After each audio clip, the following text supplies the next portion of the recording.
Hi, my name is Guluk Budai. Bude is Guluk Bude. If you pronounce it that way, you might think that in your head too.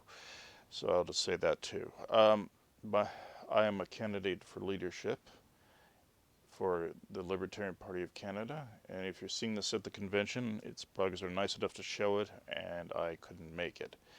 I might be on the online portion if there is one. Uh, uh, there's a campaign. There's no telling when an election's coming, and I'm going to be candidating in Vancouver East.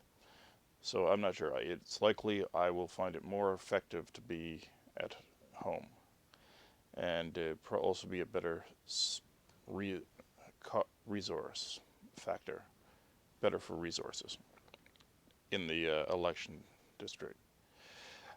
Anyway, what I've learned, and that's from being in a constituency like this, that there are certain constituencies, and especially in the West, in which we can aim at, which have usual landslides, and by by furthering by by a leader, and I suggested this in the last election, but by the leader going to these constituencies, we can and have basically a forgotten constituency tour, and for, mostly in the West, because the West has no factor for there's no need in the West for strategic voting, because in the West, and that's probably why the Reform Party grew so much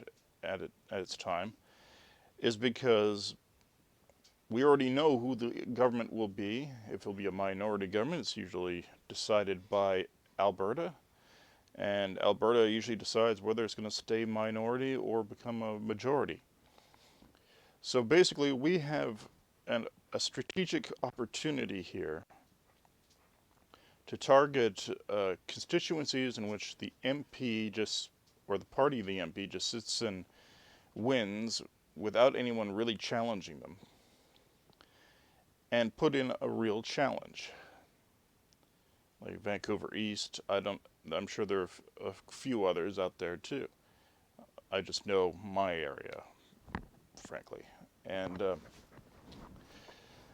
uh, yeah, so this is my idea, my strategic plan for the next election, which could be very soon. It might be a week from the convention. Who knows? I don't know how that works. I'm not sure if that's legal though. Probably have to give us some time after a convention, but that will be worth looking into as well. I think even the legality of a prime ministerial requested early election, that could be considered a illicit thing. It's not exactly like a no confidence vote. Even there, I think. Well, I won't bother with that detail. Anyway, I am a strong advocate of liberty, and I'm a comedian, an envelope pusher, and a fighter for what's right and free speech, anti-gun control. I have zero tolerance for the violation of negative rights. I have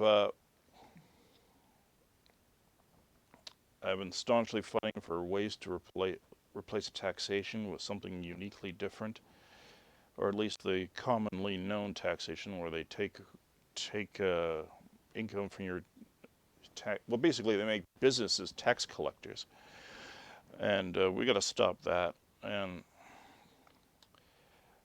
I think, and it's been my, I think I can lead the party pretty well into at least into this next election and further on.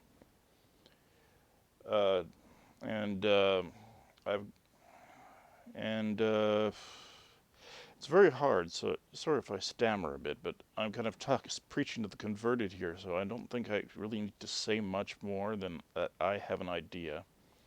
I think maybe we should run some caravans, fundraise. We should have business plans for it so people know exactly how much money we need and so on. And libertarians are probably more likely to pay for that. We need that sort of vision and that sort of movement in order to move forward and actually possibly win seats so we can have some Dr. No's in there going vote no, vote no, vote no, totally bullshit ideas and stand on principle and give people something else to consider in the future. I mean, there are a lot of politically homeless people now, especially with O'Toole talking about carbon tithes and stuff like that. We can and Bernier and his Haitian foreign aid. I mean, there's a lot of movement there, and all we have to do is staunchly support liberty. I'd like to keep going on, but I don't know how much more time I would have in this situation. Uh, so there's no real debate among potential leadership candidates. It's just who do you want to move forward with this? I was the second most successful federal libertarian candidate.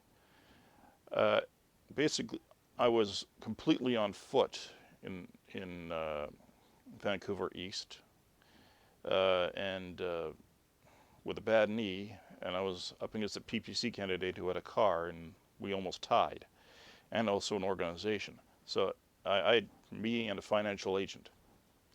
Right now, I got a little more known support. So I've got people who supported me in the provincial election. I know people now around here that might help, but which is good. That could only improve things. But anyway, at that point, I mean, there were like three who exceeded. There was one that came close in BC as well, and then there was Keith Comar who was hot up above me, and that was 1,000 or so. But a lot of those constituencies were a little more friendlier to the fiscal side of things, anyway. Well, at least traditionally. I mean, you'd be surprised what you manage to. That I'm. I guess I am a pretty. I'm good at talking to people about liberty in a very human way. So I guess that does sometimes transfer well out here. So I'll leave you on that, and thanks for listening. Bye.